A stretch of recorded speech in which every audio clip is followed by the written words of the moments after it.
अस्सलाम वालेकुम, सुबह बखैर, गुड मॉर्निंग। आप देख रहे हैं बाखबर सवेरा। मैं हूं आपके साथ मदीहा नकवी और मैं हूं शफात अली। ख़वातीन हज़रात, आज आपके सामने कोरोना के हवाले से ताज़ा तरीन अपडेट सामने रखेंगे।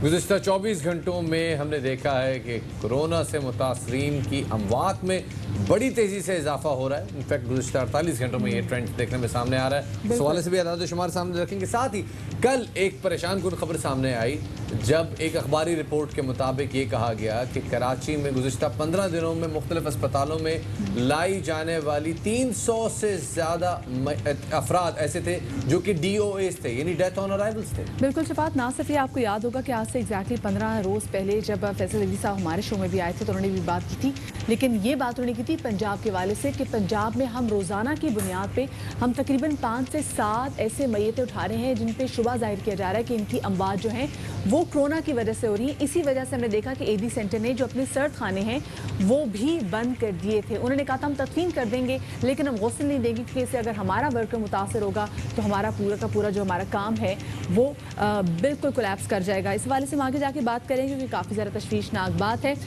कल हमने ये देखा कि कल नासिर हुसैन शाह साहब कल स्पेसिफिकली हमने देखा कि वो फिर गए हुए थे, हमारे उलमा के पास गए हुए थे और उनसे कहा था कि आप प्लीज़ नज़रसानी करें क्योंकि इंशाल्लाह कल फ्राइडे आएगा, ना सिर्फ कल के बारे में बल्कि पूरी रमज़ान की पॉलिसी के हवाले से। जी जनाब, मुराद अली शाह साहब की प्रेस कॉन्फ्रेंस कल खबरों की जीनत बनी, इस हवाले से भी बात करेंगे। बहुत कुछ है शो में डिस्कस करने के लिए, मगर सबसे पहले टॉप स्टोरीज।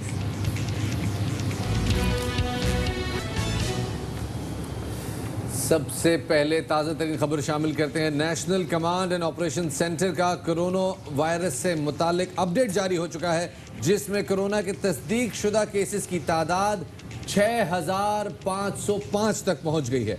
मुल्क में कोरोना के एक्टिव केसेस की तादाद 4336 है। गुज़िश्ता 24 घंटों के दौरान 520 नए केसेस रिपोर्ट हुए हैं।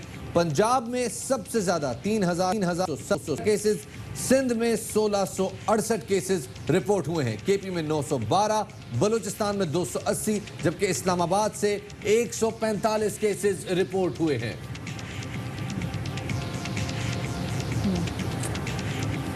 और अगर हम लॉकडाउन के हवाले से बात करें तो कल वज़ीर आला सिंध मुराद अली शाह ने सूबे में लॉकडाउन मजीद सख्त करने का ऐलान करते हुए कहा है कि प्लम्बर, हेयर ड्रेसेस और दर्जी की दुकानें नहीं खोली जाएंगे। साथ में उन्होंने अपनी कल की प्रेस कॉन्फ्रेंस में हाथ जोड़कर लोगों से कहा कि मैं हाथ जोड़कर कहता हूं लोगों की ज़िंदगी का सोचें, अपनी ज़िंदगी का सोचें। उन्होंने क्या कहा आपको सुनवाते हैं। मैंने पहले भी कहा था ये वक्त इंशाअल्लाह ताला गुजर जाएगा और फिर हम बाकी चीज़ें भी कर लेंगे। इस वक्त यार माफ़ कर दो। इस वक्त मैं आपसे हाथ जोड़ के कह रहा हूं कि सिर्फ लोगों की जिंदगी का सोचो। इस वक्त सिर्फ जो हमारे फ्रंट लाइन पे डॉक्टर्स हैं जिनको तकालीफ है उनका सोचो, जो हमारे लॉ एनफोर्समेंट वाले हैं जिनको हम सख्त ड्यूटी दे रहे हैं और सख्त कर दी ना उनके लिए। NDMA के मुताबिक अब तक 1645 मरीज सेहतयाब हो चुके हैं जबकि जाँ भाग अफराद की तादाद 124 हो गई है। आपने देखा कि सिंध हुकूमत ने नए एलामिये के बाद जो दुकानदार जो पहले से परेशान थे उनको, किसी को इस बारे में इल्म था, किसी को नहीं था, लॉकडाउन के नए अहकामात के बाद शहर में हलचल शुरू हुई। दोपहर 12 बजे तक सदर के मुख्तलिफ इलाकों में दुकानें खुली। मजदूरों और वर्कर्स ने सामान गोदाम से निकालकर गोदामों में मुंतकिल किया, लेकिन उर्दू बाजार में सन्नाटा छाया रहा। दुकानदारों ने शटर खोलने चाहे तो पुलिस ने मना किया। इजाजत मिलने के बावजूद दुकानदारों से इजाजतनामा मांगा गया। इसको खोलने की इजाज़त दी गई है लेकिन आपको पहले लेटर लाना पड़ेगा। लेटर लेने गए थे सुबह, लेकिन वो डीसी साहब थे नहीं, तो वहाँ से परमिशन लेटर DC ऑफिस से मिल जाएगा हमें, तो उसके बाद हम दुकानें अपनी खोल देंगे। दूसरी जानिब अगर हम आपको पंजाब की सूरत हाल बताएं तो पंजाब में मुख्तलिफ दुकानें खोलने की इजाज़त दे दी गई है जिस पर दुकानदारों और ग्राहकों ने वज़ीर आज़म इमरान खान का रोज़गार के मौक़े फराहम करने पर शुक्रिया अदा किया। छोटा तबका जितना भी है सब पिस रहा था, ये शुक्र है अल्लाह का रिलीफ दिया है। बैठे हुए थे 22 दिन से घर में, भाई हुकूमत ने रिलीफ दिया दुकान खोलने का 5 बजे तक, उसका बहुत बहुत शुक्रिया। आवाम को भी चाहिए कि इसकी पासदारी करें, उसका अमल करें। 2 दिन से कम हम ये बल्ब लेने के लिए फिर बल्ब का दुकान भी बंद है, सब बंद है।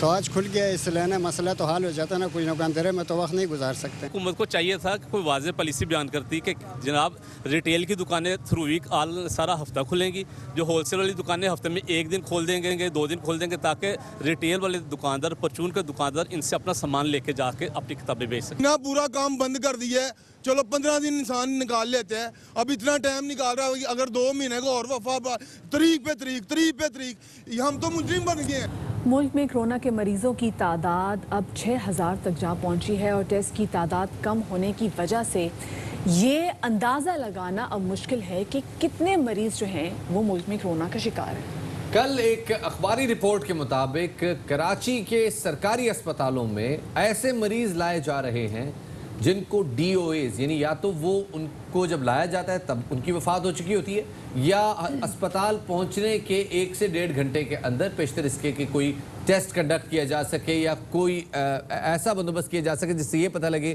कि ये कोरोना पॉजिटिव है या नहीं, उनका इंतकाल हो जाता है। इन अफराद की तादाद 300 के करीब बताई गई है। गुज़िश्ता 15 दिनों के आदाद शुमार आपके सामने रख रहे हैं। इस हवाले से हमने एक रिपोर्ट तैयार की है, आपके साथ शेयर करते हैं। मैं आपसे हाथ जोड़ के कह रहा हूं कि सिर्फ लोगों की जिंदगी का सोचो। वज़ीर आला सिंध ने लोगों के सामने हाथ जोड़ दिए, कहा घरों में रहें, लोगों की जिंदगियों का सोचे। प्रेस कॉन्फ्रेंस में वज़ीर आला सिंध मुराद अली शाह ने तशवीश का इजहार करते हुए कहा कि कराची के अस्पतालों में मुर्दा हालत में भी मरीज लाए गए। अस्पतालों ने मरने वालों के एक्सरे किए हैं, उनके फेफड़े कोरोना मरीजों से मुशाबहत रखते हैं।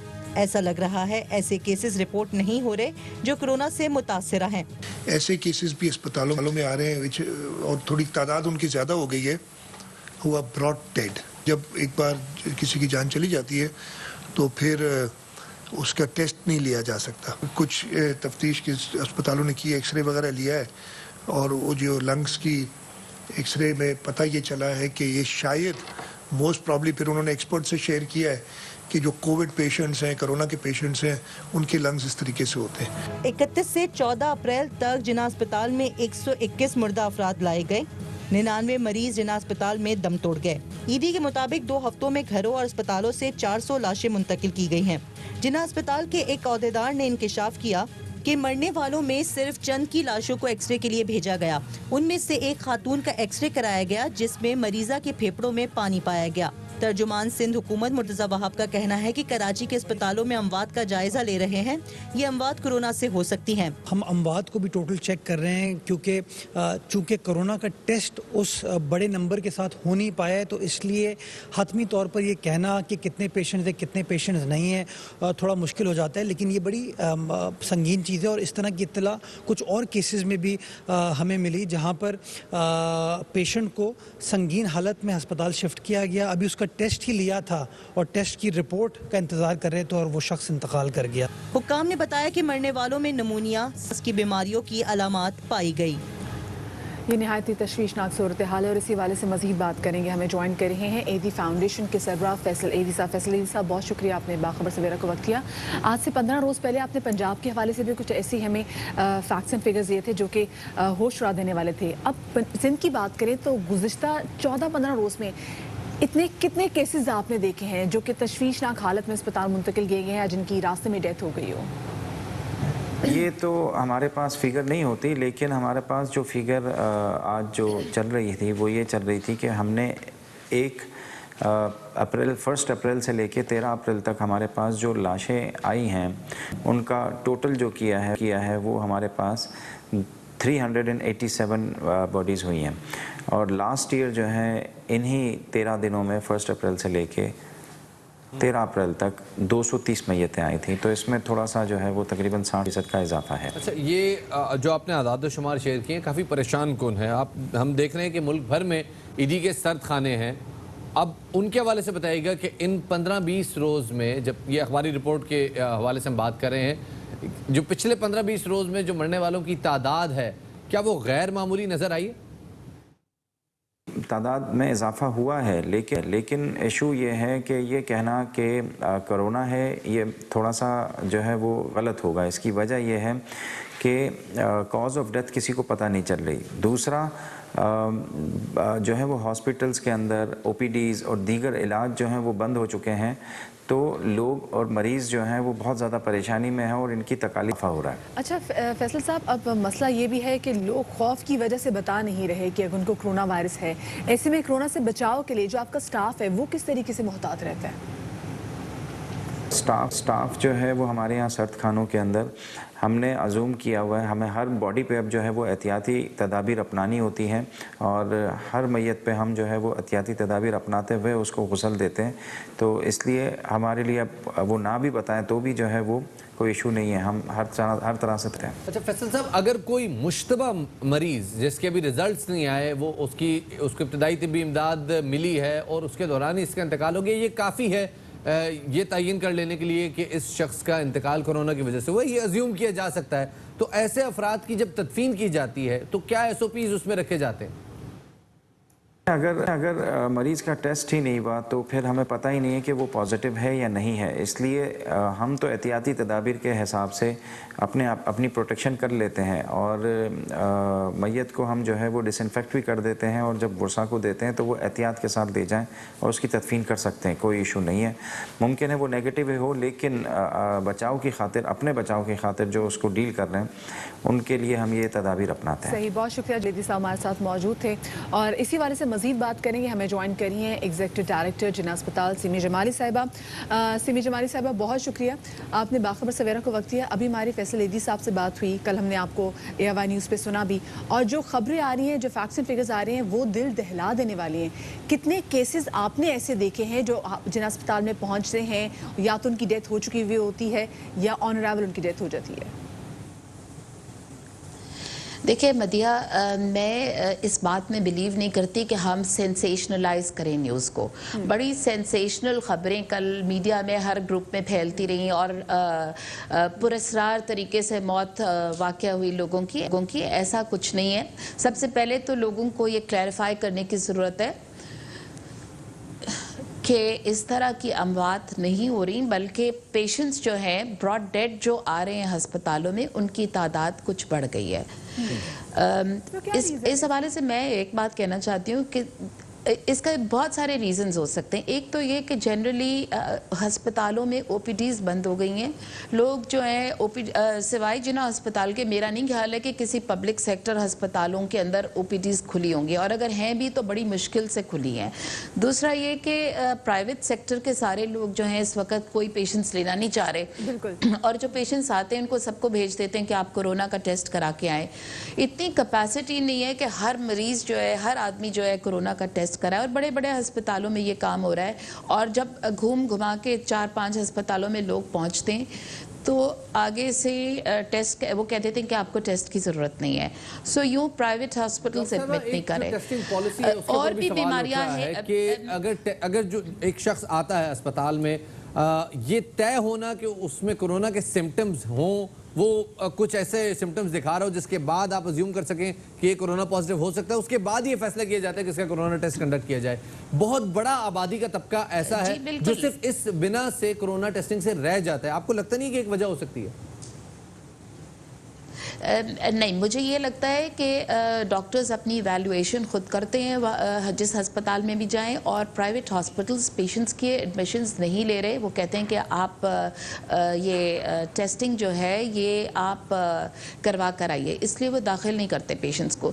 दूसरा ये कि जो इस वक्त ट्रैफिक बिल्कुल बंद है। ये गरीब लोग हैं हमारे अस्पतालों में जो आते हैं, ये रिक्शा, टैक्सी, बसेस के अंदर आते हैं, तो ये इस तरह का कोई ट्रांसपोर्ट का मेकनिज़म नहीं है जिसमें ये अस्पतालों में पहुंच सकें।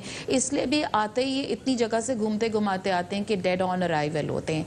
तो और तीसरी वजह ये हो सकती है कि हो सकता है कि कोई सिम्टम्स हो, लेकिन ये आम तौर पर कोविड के भी सिम्टम्स हो सकते हैं, लेकिन हम ये कह ही नहीं सकते क्योंकि ना तो कोई ऑटोप्सी होती है, ना डेथ के बाद टेस्ट लिए जा सकते हैं और ना लिए जाते हैं। तो इट इज़ डिफिकल्ट टू से। एक सवाल यहाँ, अब अगर डॉक्टर साहब, एक सवाल यहाँ ये पैदा होता है कि क्या जो अफराद जिनकी मौत हो जाती है, ये तयन करना बहरहाल तो ज़रूरी है कि ये लोग कोरोना कैरियर्स थे या नहीं थे, तो क्या ऐसी कोई एसओपी है जिला अस्पताल की या किसी भी ऐसी पब्लिक सेक्टर अस्पताल की कि मरने के बाद एटलीस्ट बॉडीज हवाले करने से पहले ये तसल्ली कर ली जाए कि लोग कोरोना कैरियर्स नहीं है? देखिए मेरी बात सुनिए, हम लोग इसी मुल्क के रहने वाले लोग हैं। यहाँ पर कितने लोग हैं जो टेस्ट करवा सकते हैं? आप देखिए कि कैपेसिटी ऑफ टेस्टिंग हमारी बहुत कम है और अब गवर्नमेंट ऑफ सिंध ने काफ़ी बढ़ा भी दी है, उसके बावजूद आप इतनी टेस्टिंग नहीं कर सकते। तो जिंदा लोगों की तो टेस्टिंग हो नहीं सकती इतनी ज़्यादा, और तो how do you test dead bodies? तो इसलिए ये बहुत मुश्किल है कि हम ये कहें कि हर एक की SOP बना दें कि जो आदमी आए कि कुछ ऐसी डेड बॉडीज यहाँ पे लेकर आएगी ऑन अराइवल जिनकी डेथ हुई, उनके जब एक्सरे किए गए तो तब पता चला कि उनके लंग्स पे बड़ा पैच है जो वायरस का जिनको नजर आ रहा था। तो क्या इस तरीके से भी कोई टेस्टिंग की जा सकती है? पैचेस मदिया इनके ऊपर आप हतमी तौर पर कुछ भी नहीं कह सकते, क्योंकि एक्सरे के साथ बहुत सारी और भी बीमारियां हैं। हमारे मुल्क में ट्यूबरकुलोसिस और COPDs वगैरह बहुत कॉमन है और इस पर हम कोई फैसला नहीं कर सकते। लोग ये भी कहते हैं कि आप CT स्कैन करा दें डेड बॉडी का, तो जब जिंदा लोगों का नहीं हो सकता तो डेड बॉडीज़ के ऊपर आप इस तरह की स्कैनिंग कैसे करेंगे? So I think these are things that can not be done in a country like ours. और हम एक गरीब मुल्क है, हम कोई USA और यूरोपियन कंट्रीज में तो ये सब कुछ हो नहीं सकता। सिंध गवर्नमेंट भी इस हवाले से बात करती रही है, इवन मरकज भी, सेंटर भी इस हवाले से बात करता रहा है कि कैपेसिटी का इशू है। तो क्या किया जाए कि ये तयन हो जाए कि जो डेड बॉडीज आ रही हैं या लोग जो अपने अराइवल के 1 से 1.5 घंटे के अंदर इंतकाल कर जाते हैं, ये मेक श्योर कर लिया जाए कि ये लोग कोरोना पॉजिटिव नहीं है, ताकि वायरस स्प्रेड ना हो। इम्कान तो जाहिर किए जा सकते हैं कि ये लोग कोरोना पॉजिटिव। अच्छा, ये अब देखें हमारे मुल्क में और कितनी बीमारियां हैं। हमारे मुल्क में हाइपरटेंसिव लोग हैं, डायबिटिक लोग हैं, दूसरी बीमारियां हैं, कैंसर के मर्ज में मुब्तला हैं, किडनी डिजीज़ हैं। तो हम हर एक को कोरोना, तो सिर्फ corona is not the only issue in our country. हमारे मुल्क के अंदर बहुत सारी और बीमारियां हैं जो इशू है। सो आई डोंट थिंक कि हर एक को हम लेबल कर दें कोविड के लिए और बगैर किसी एविडेंस बहुत सारी ऐसी बॉडीज, जैसे हमने देखा कि खाने भी जो हैं वो बंद कर दिए गए थे। ऐसी बहुत सारी मुश्तबा बॉडीज अगर आती हैं जिनको कोरोना वायरस हो तो उनकी बॉडी बाकी लोगों को भी इनफेक्ट कहीं ना कहीं कर सकती है। हेपेटाइटिस से अगर कोई मरा तो उनकी बॉडी किसी दूसरे को दफनाने वाले को या जो उसको बॉडी को हैंडल करे उसको नहीं इन्फेक्ट करेंगी। देखिए हमारे पास तो और भी बहुत बीमारियां आ चुकी हैं। हमारे पास कोंगो इतना आता रहा है पिछले साल में भी, तो कोंगो की भी SOPs हैं। इसी तरह हमारे पास कोविड की हैं। और अगर जो नहलाने वाले हैं अगर PPEs पहन कर नहला दें डेड बॉडी को, तो मेरा ख्याल में फिर बहुत सारे लोग उससे बच सकेंगे। और वैसे भी इस वक्त जो है लोगों को ज़्यादा जमा होने की इजाज़त नहीं है, तो सादगी से और एक जो करीबी घर वाले हैं अगर वो शामिल हो जाएं जनाजे में, तो मेरा ख्याल में इसमें कोई हरज नहीं है। क्योंकि इस वक्त एक क्राइसिस की सिचुएशन और पूरी दुनिया में ये क्राइसिस है, ये सिर्फ हमारे मुल्क में नहीं है। और बाकी रही बात कि हर एक को अब लेबल कर दें कि जी कोविड है, ये पॉसिबल नहीं है। और ना कोविड हर एक को हो सकता है, होने को तो कुछ भी हो जाए, लेकिन ये कि आप ये नहीं कह सकते कि हर एक को आप लेबल कर दें कि जी इनको कोविड है। तो हमारे पास बहुत सारी बीमारियां हम एक ऐसी अस्पताल से सीधा घर ले जाई जाती हैं, ये तय भी नहीं हो सकता, कैपेसिटी नहीं है, इतनी बात समझ में आती है। क्या ऐसी एहतियाती तदाबीर इख्तियार की जा सकती हैं कि जो मैयतें घर ले जाई जाती हैं उनके तमाम जो अब आखिरी रसूमात हैं वो भी अदा हो जाएं और वायरस भी स्प्रेड ना हो सके? देखिए कॉन्ग्रीगेशंस और क्राउड कलेक्शन जो है उसको गवर्नमेंट हर वक्त मना कर रही है। और मेरे ख्याल से ये बात को फॉलो करना चाहिए इन लेटर एंड स्पिरिट कि क्राउड कलेक्शन नहीं होए और कम से कम लोग जो हैं डेड बॉडीज़ के पास भी जाएं। और इस वक्त वैसे भी मुश्किल हुई भी है, लोग आना जाना बंद है लोगों का, तो मेरे ख्याल में बेहतर चीज़ तो यही होगी कि क्राउड कलेक्शन हो। और जो मैयत को बार बार लोग हाथ लगाते हैं, जो एक तो नहलाने वाले एहतियात करें और दूसरा ये कि बार बार जो हाथ लगाते हैं, I think they should be cautious of it और बार बार हाथ लगाने की जरूरत नहीं। सही, बहुत शुक्रिया जी। सीमी जमाली साहब हमारे साथ मौजूद थी, हमने बात की क्योंकि अब देखने के पिछले 15 दिनों से अस्पतालों में जो बात हो रही है वो बड़ी हैं। बहुत सारे मरीज जो आते हैं वो आते साथ ही दम तोड़ जाते हैं, या फिर एम्बुलेंसेज में जो हमने देखा है कि एम्बुलेंसेज में लाते हुए दम तोड़ जाते हैं। और मसला ये जमाली साहब का ये कहना है कि हम इनको टेस्ट नहीं कर सकते because we don't have the capacity. जिंदों को टेस्ट नहीं कर सकते तो मुर्दों को कैसे? देखिए शबाद, इसमें दो पॉइंट्स हो सकते हैं। एक ये कि लोगों में टेरर बहुत ज़्यादा है और लोग खौफ में मुब्तला हैं कि खुदा न खासा अगर हमारे किसी प्यारे को अगर कोविड-19 पॉजिटिव निकल आता है तो पता नहीं कैसे हैंडलिंग होगी या फिर उनकी डेथ हो जाएगी, तो उनको तो हम खुद ख्याल रखें। दूसरा ये हमारे पास यहाँ पे जो टेस्टिंग किट्स मौजूद हैं उनकी एक्यूरेसी के हवाले से भी काफ़ी ज़्यादा पिछले दिनों में देखा है सवालात उठाए गए हैं। तो this can also be a possibility कि आपको कोई नेगेटिव बता रहा हो, आप घर चले जाएं बट एकदम से, क्योंकि इससे भी ज़्यादा इंपॉर्टेंट मेरे ख्याल में ये है कि हम अल्लाह बचाए ये वक्त किसी पे भी ना रहे, लेकिन यूजुअली जिस तख्त पे या जिस तख्ते पे मैयत को गुस्ल दिया जाता है वो अमूमन तौर पे मस्जिद में रखवा दिया जाता है, मस्जिद में ही पड़ा होता है, वहाँ से बुलवाया जाता है। अगर आप आजकल के जैसे मामलात में देख रहे हैं कि ऐसी मैयतें आ रही हैं कि जो कि मुश्तबा तौर पे कोरोना पॉजिटिव हो सकती हैं, तो ये कोशिश कर रहे हैं हम मसाजिद में जो क्रू है उनसे ये दरख्वास्त करेंगे कि एटलीस्ट वो सामान, वो चारपाई या वो चीज़ें जो कि ऐसे घरों में जहाँ मैयत हो जाए वहाँ भिजवाई जाती हैं, ये मेक श्योर कर लें कि जब वो वापस आए उनको प्रॉपर्ली डिसइंफेक्ट किया जाए, अपनी तसल्ली के साथ डिसइंफेक्ट किया जाए। एहतियाती तदाबीर इन्हीं हालात में नहीं, बस कोई हालात चाहे कोई भी हो, लेकिन ये प्रॉपर हमारे एक इतना से एक्सरसाइज में शामिल होना चाहिए कि हमने इसको डिसइंफेक्ट करना है। आगे बढ़ते हैं और एक और अहम मसले की जानिब जो है अब आपकी तवज्जो मबसूल करवाते हैं।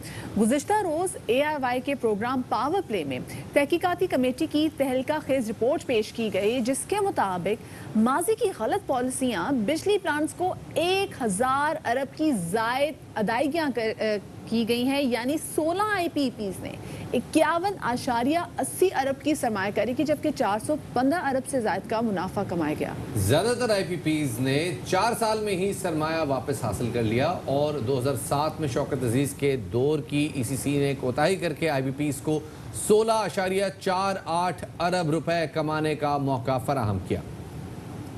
1000 अरब की एक्सेस पेमेंट्स इस रिपोर्ट ने आइडेंटिफाई किए हैं इन IPPs को। इसमें जो अहम इंकशाफात इस रिपोर्ट में किए गए हैं, कमेटी की पूरी कोशिश के बावजूद कमेटी को IPPs की तरफ से बल्क पावर अपफ्रंट टैरिफ बशमूल रिटर्न ऑन इक्विटी नहीं फराहम किया गया। 17 में से 16 IPPs ने 51.80 अरब रुपए की सरमायाकारी की, 415 अरब से जायद का मुनाफा हासिल कर चुके हैं और 310 अरब से जायद डिविडेंड भी दे चुके हैं। ज्यादातर IPPs ने 2 से 4 साल में ही अपनी सरमायाकारी वापस हासिल कर ली। 6 IPPs ने सालाना रिटर्न ऑन इक्विटी 60 से तकरीबन 79% तक हासिल किया, जबकि 4 कंपनियों ने 40% तक सरमायाकारी में से रकम वापस हासिल की। गुज़िश्ता 8 से 9 सालों में इन 13 कंपनियों ने 57.81 अरब की सरमायाकारी करके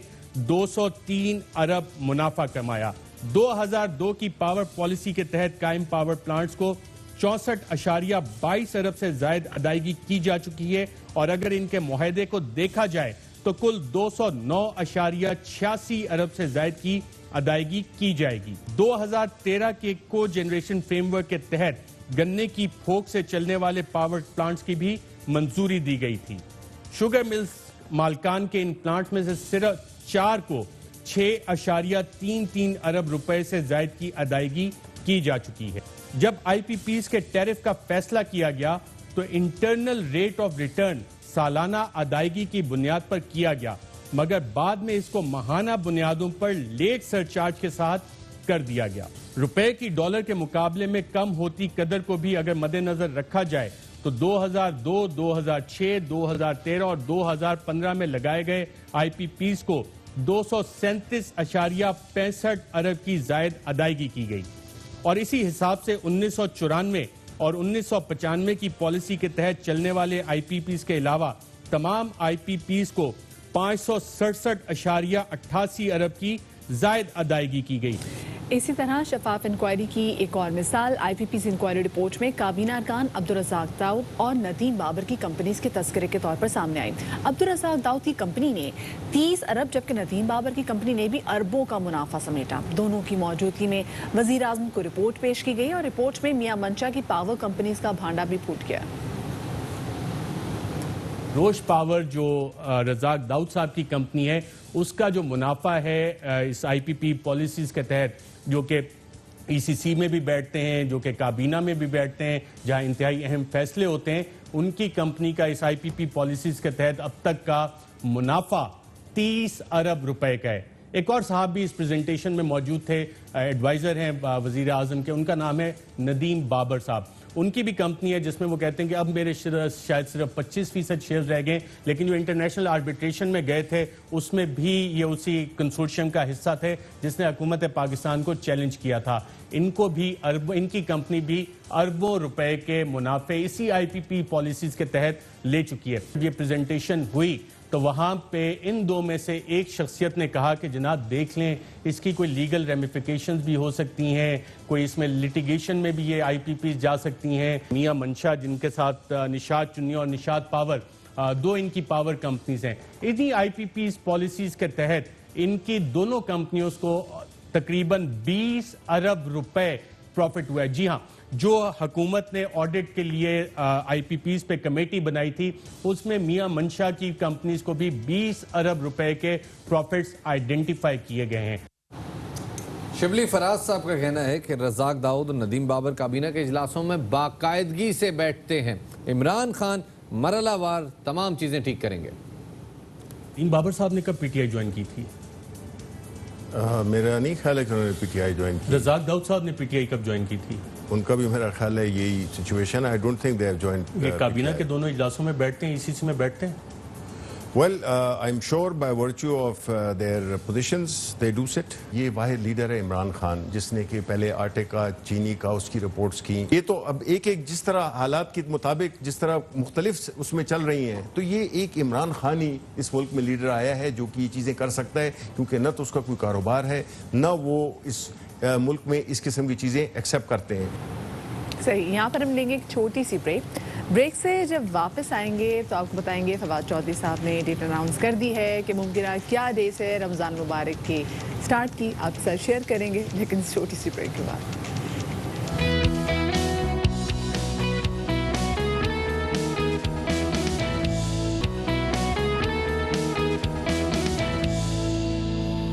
ब्रेक के बाद खुशामदीद कहते हैं बाखबर सवेरा में। दुनिया भर में फंसे पाकिस्तानियों की वतन वापसी के लिए ऑपरेशन जारी है और इस सिलसिले में मुल्क के 6 बड़े एयरपोर्ट्स खोल दिए गए हैं। सिर्फ बैनुल-अक़वामी परवाजें ऑपरेट हो रही हैं। पहले मरहले में तकरीबन 2000 पाकिस्तानियों की वतन वापसी पर स्क्रीनिंग की जाएगी और फिर उन्हें एयरपोर्ट और मुल्का होटलों में करंतना के लिए रखा जाएगा। कौमी एयरलाइन की मुख्तलिफ परवाजें 19 अप्रैल तक इस ऑपरेशन का हिस्सा रहेंगी। मुआवने खुसूसी जुल्फी बुखारी और मोहित यूसुफ ने इस मुलाकात में 18 अप्रैल के बाद नया फ्लाइट शेड्यूल जारी करने का फैसला किया है। जुल्फी बुखारी कहते हैं कि जो नौकरियां छूट जाने से परेशान हैं उनकी वापसी को तरजीह दे रहे हैं। ओवरसीज मिनिस्ट्री को किसी भी मुश्किल की शिकायत दर्ज कराई जा सकती है। एक और आम खबर ये भी है कि वजारत दाखिला ने कोरोना के पेश नज़र एक्सपायर होने वाले पासपोर्ट की मुद्दत में 30 जून तक तौसीह कर दी है। कोरोना फैलाव रोकने के लिए नए शनाख्ती कार्ड पासपोर्ट जारी नहीं किए जा रहे। फ्लाइट ऑपरेशन के हवाले से बात करेंगे और हमारे साथ मौजूद है मुआवने खुसूसी मोहित यूसुफ साहब। बहुत शुक्रिया आपका, आपने बाखबर सवेरा को वक्त दिया। ये कहेगा कि आपने कहा है कि आप 18 अप्रैल के बाद से नई पॉलिसी जो है वो देंगे उन लोगों के लिए जो कि बाहर मुल्क से बाहर फंसे हुए उनको वापस लाने के लिए। वो क्या पॉलिसी होगी?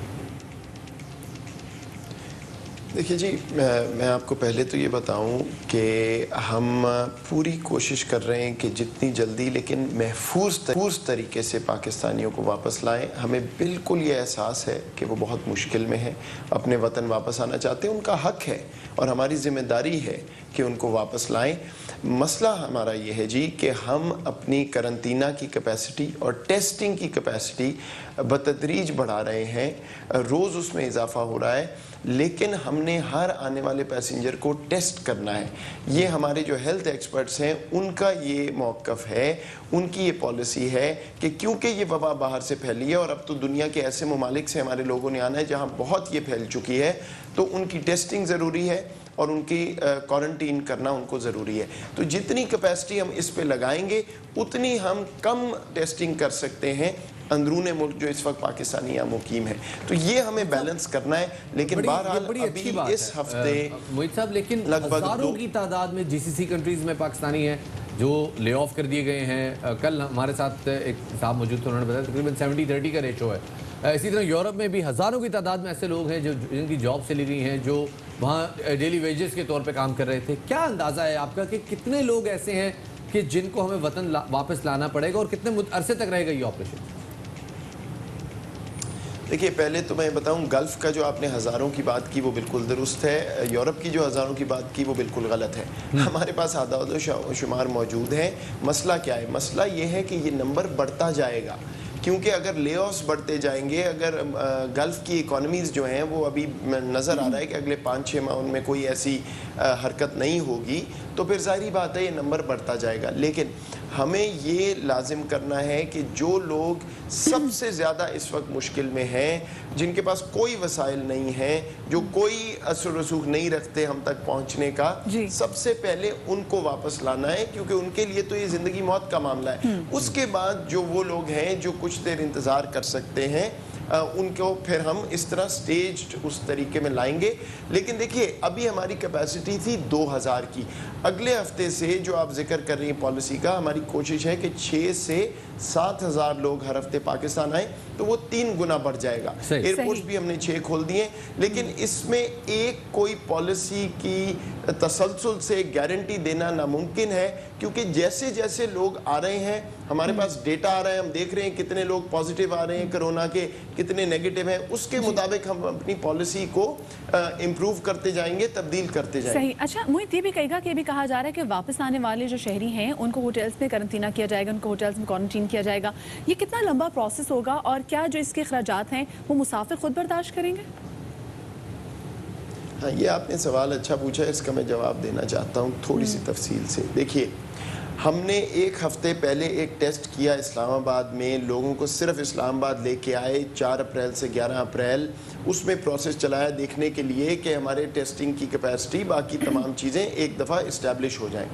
अब हम ये कर रहे हैं 20 तारीख से कि जो लोग आ रहे हैं उनको हम ऑप्शन दे रहे हैं, क्योंकि हमारे पास कुछ मखसूस होटल की फैसिलिटीज़ हैं तमाम शहरों में जहाँ जहाँ इंटरनेशनल एयरपोर्ट है, तो उनको हम चॉइस दे रहे हैं। अगर आप एयरपोर्ट से निकल के होटल में क्वारंटीना में जाने चाहते हैं तो आपको उसके अखराजात खुद बर्दाश्त करने होंगे, हम आपको होटल में फैसिलिटेट करेंगे।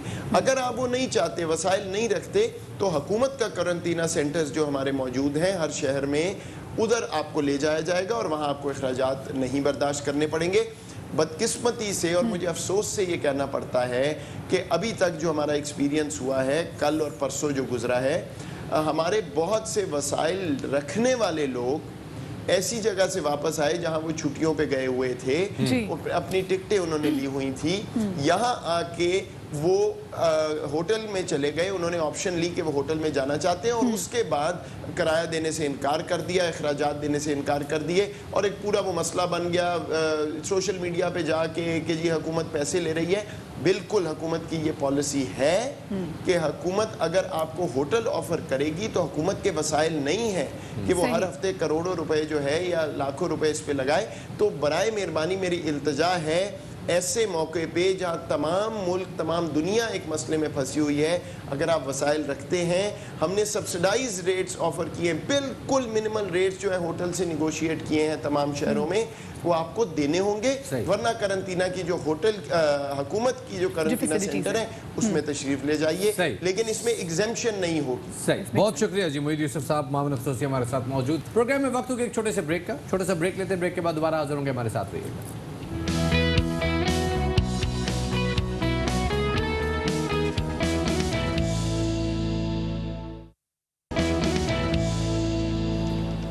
Welcome back after the break. Corona से बचाव के लिए प्लाज्मा थेरेपी और वैक्सीन की तैयारी पर काम जारी है। इसी तरह इम्यूनोग्लोबुलिन के इस्तेमाल पर भी गौर हो रहा है। दूसरी जानिब एक और तहकीक ज़ेर बहस है, जिसके मुताबिक BCG वैक्सीन लगाने वाले अफराद कोरोना के असरात से महफूज रह सकते हैं। BCG वैक्सीन उन ममालिक में ज़्यादातर कॉमन है जहाँ पे ट्यूबरक्लोसिस या जज़ाम का मर्ज जो है वो अभी तक पाया जाता है, उन ममालिक में BCG लगाई जाती है। और अब ये तहकीक सामने आ रही है कि जो कोरोना से मुतासर अफराद हैं उनको भी BCG के ज़रिए ट्रीट किया जा सकता है। इस हवाले से बात करने के लिए पहले हमारे पास एक रिपोर्ट है, हम आपके साथ पहले एक रिपोर्ट शेयर करते हैं। जी जनाब, ये वो 6 हिफाजती टीके होते हैं जो कि हर बच्चे को लगाए जाते हैं। इस हवाले से बात करने के लिए हमारे साथ मौजूद है डॉक्टर इल्म नादिया, मेडिकल फील्ड कोऑर्डिनेटर और डायबिटोलॉजिस्ट हमारे साथ मौजूद है। बहुत शुक्रिया डॉक्टर साहब हमें वक्त देने के लिए। ये बताइएगा कि BCG वैक्सीन की अभी ये स्टडीज़ किस मरहले में हैं? क्या बहुत इब्तदाई बात है? और जो ये कहा जा रहा है कि जिन ममालिक में टीबी की वैक्सीन दी जाती है वहां पे कोरोना केसेस कम है? Is it too early to suggest that? बहुत बहुत शुक्रिया इनवाइट करने का।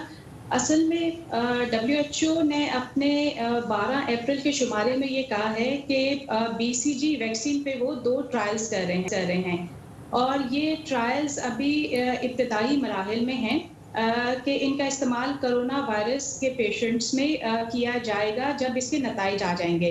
अभी WHO तो इससे रिलेटेड कोई भी इंफॉर्मेशन नहीं देते हैं कि इसे कोरोना वायरस कोविड-19 डिजीज या SARS-CoV-2 वायरस के से बचाव के लिए इस्तेमाल किया जाए।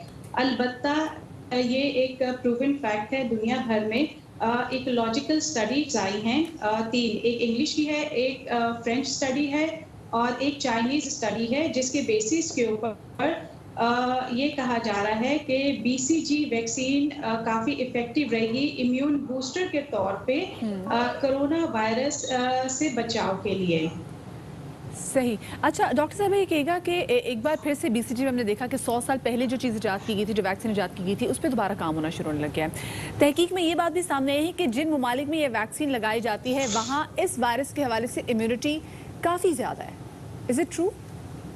बिल्कुल बिल्कुल। अगर आप देखें तो अमेरिका में सेंट्रल अमेरिका और साउथ अमेरिका को छोड़ के, जहाँ एक्सेप्शन है कुछ केसेस में ये वैक्सीन लगाई जाती है, अमेरिका में BCG का इस्तेमाल ना होने के बराबर में है, चाइना में ना होने के बराबर में है, ईरान में बहुत लेट BCG जो है वो वैक्सीन मास लेवल पे इस्तेमाल होनी शुरू हुई। उसके बरक्स अगर आप अफ्रीकन रीजन्स में देखते हैं, पाकिस्तान इंडिया में देखते हैं तो यहाँ पे मास लेवल में BCG वैक्सीन इस्तेमाल हो रही है और BCG वैक्सीन पसे पर्दा नो डाउट एक इम्यून बूस्टर के तौर पे, इम्यूनोथेरेपी के तौर पे काम आती है और देखा ये भी गया है कि कोरोना के वो केसेस जो लेथैलिटी या क्रिटिकल केसेस हैं और वो केसेस जिनमें अमवात हुई हैं, ज़्यादातर एल्डरली पेशेंट्स थे और इन पेशेंट्स में नेचुरल किलर सेल्स जो हैं वो ख़ास तौर से कम थे, टी लिम्फोसाइट, और BCG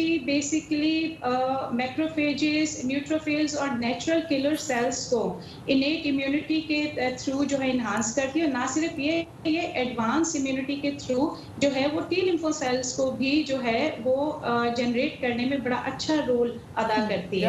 आपने बड़ी सही निशानदेही की। अच्छा अब ये बताइएगा कि आपने कहा जैसे बहुत सारे ममालिक ने देर कर दी, पाकिस्तान में तो चले बहुत अरसे से हो रही है, लेकिन अभी भी बहुत लोग एहतियाती तौर पर, विज़मा तकद्दम के तौर पर वो ये सजेस्ट करेंगे, अगर ये सोचेंगे कि वो BCG वैक्सीन जो है उसका एक और शॉट भी लगवा लें, तो क्या ऐसी कोई पॉलिसी करना या ऐसा कुछ करना वो हमारी इम्यूनिटी को बूस्ट कर सकता है कोरोना वायरस के खिलाफ? देखिए इस वक्त एडल्ट्स में BCG की एक्सेप्शन है। एडल्ट्स में BCG जो लगती है वो उन अफराद में लगती है जो कि हेल्थ वर्कर्स हैं और जो एक्सपोज्ड हैं टू ट्यूबरकुलोसिस पेशेंट्स के सराउंड्स में, यानी जहाँ तबीयत का इलाज हो रहा है वहाँ पे उनको लगती है। अमूमन ये जो BCG की वैक्सीन है ये बच्चों में पैदाइश के वक्त लगाई जाती है ताकि ये इम्यून बूस्टर के तौर पे काम करे और एवरेज कहा जाता है कि ये 20 साल तक इम्यूनिटी प्रोवाइड करती है, लेकिन अमेरिकन कुछ स्टडीज में ये 60 साल तक भी इम्यूनिटी इसने प्रोवाइड की है। बहुत शुक्रिया जी डॉक्टर साहब, हमें इस हवाले से आराम करने का। छोटा सा ब्रेक लेते हैं, ब्रेक के बाद दोबारा हाजिर होंगे, हमारे साथ रहिए।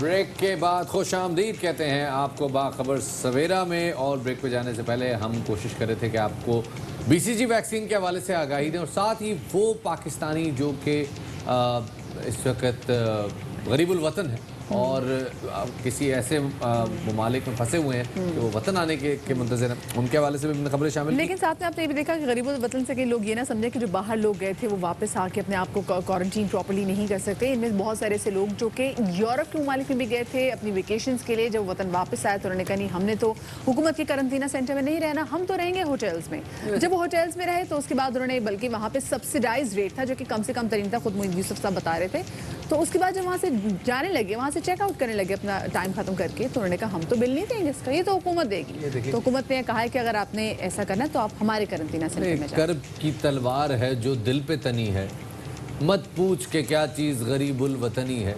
देखूं तो तईयुश की हर एक शय है मुयस्सर, सोचूं तो तही दस्त हूँ और जहाँ पे बनी है।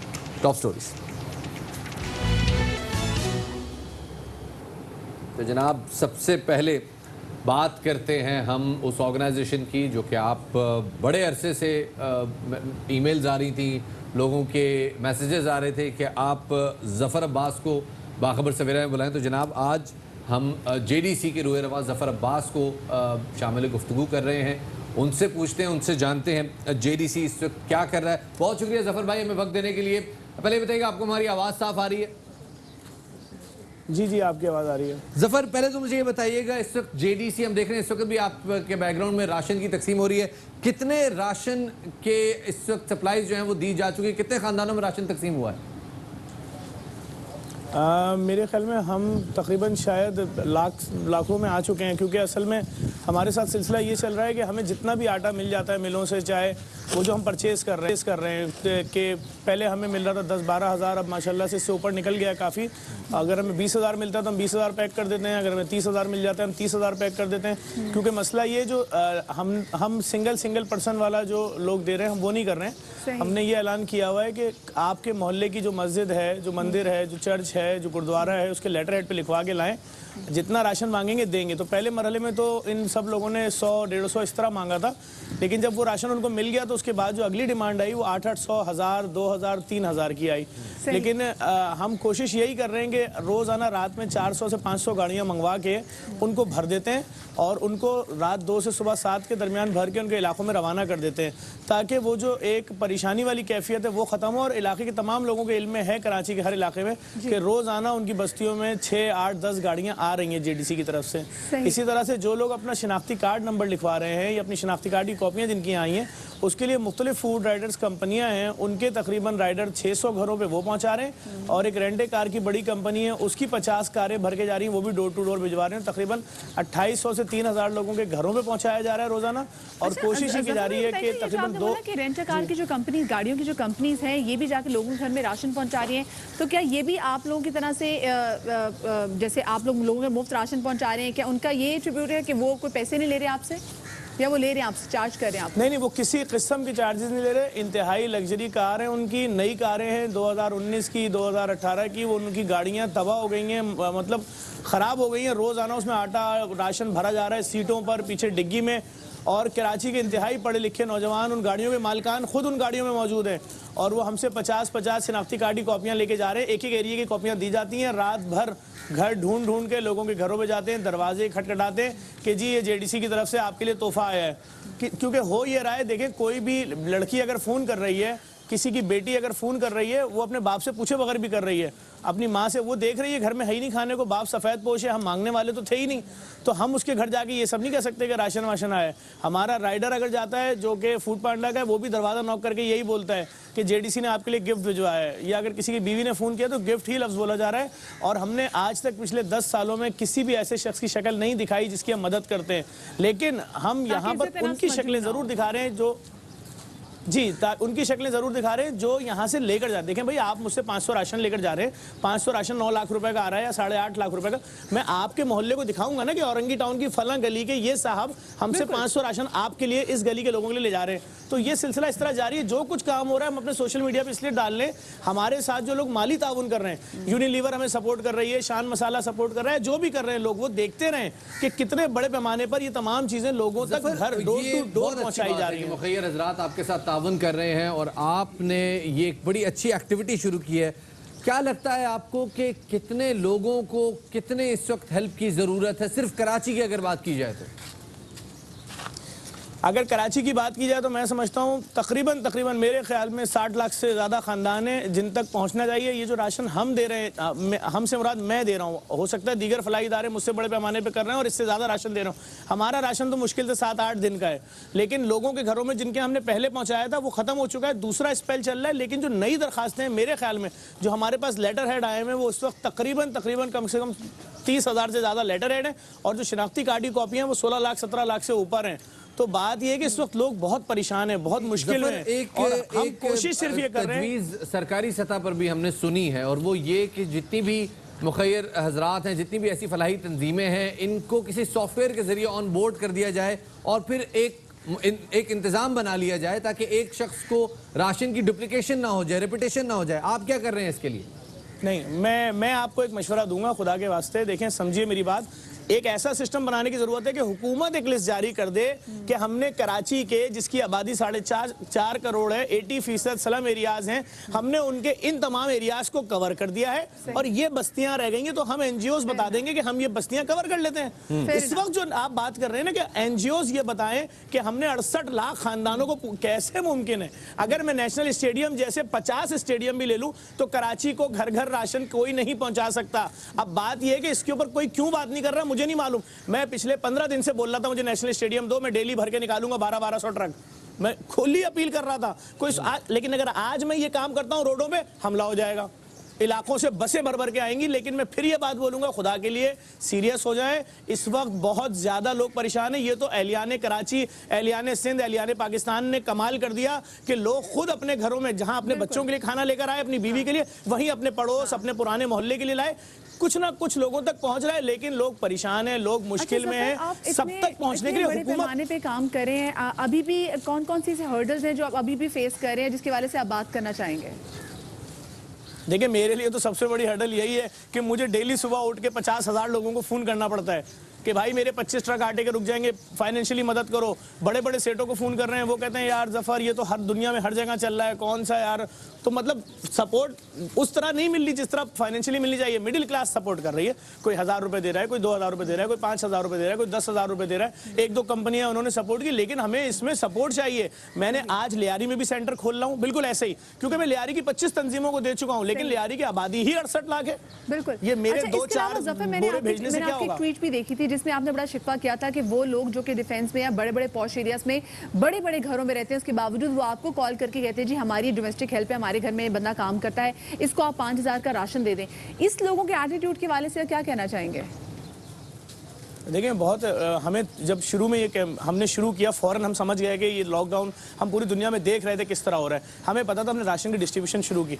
आप यकीन जानिए 90% फ़ोन हमें यही आए कि जी मैं फ़लाँ बात कर रही हूँ, फ़लाँ इलाके से बात कर रही हूँ, और हर उस इलाके का फ़ोन आता था जिनके घरों की मालियत ही करोड़ों में, 10-10 करोड़। और मैंने 10 लोग भेजे हैं, मैंने 5 लोग भेजे हैं। शुरू में हमने उनको इज्जत से समझाया, प्यार से समझाया, हमें काम करने थे, लेकिन जब उन लोगों ने बदतमीज़ी शुरू की कि वो जी मेरे नौकर आए थे गाड़ी में, आपने उनको राशन नहीं दिया, तो फिर हमने उनको जलील करना शुरू किया। एक और नया तरीका चल रहा है सब हमें तंग करने का। बिलफर्स किसी के रिश्तेदार ने उनको पैसे दिए, ये लें जी 50,000 रुपये, आप जेडीसी को कराची पहुंचा दें। वो जी उन्होंने उनके अकाउंट में पैसे, आप वो जेडीसी 50,000 रुपये देने हैं, 50,000 रुपये डोनेशन देने के बाद वो हमें हुक्म देते हैं मेरी गाड़ी खड़ी, इसमें 15 राशन डलवा दो। अरे आपने राशन के पैसे डोनेशन हमें दिया है, हम आपकी गाड़ी में क्यों डलवा दें? ये कोई होलसेल मार्केट है? तो बाद में मालूम होता है ये इनके किसी रिश्तेदार ने या जानने वाले ने भिजवाए थे, तो अब ये चुपचाप पहले तो रसीद बनवा ली उनको देने के लिए, और उसके बाद अब वो राशन अपने नाम पे लेके जा रहे हैं। तो हम इनसे भी बड़े बेजार हैं इन लोगों से कि अगर किसी ने 1 लाख रुपए दे दिया तो कह रहा है 100 राशन डालो। भाई 1 लाख डोनेशन देके 1.25-2 लाख का राशन मांग रहे हो, शर्म नहीं आती तुम्हें?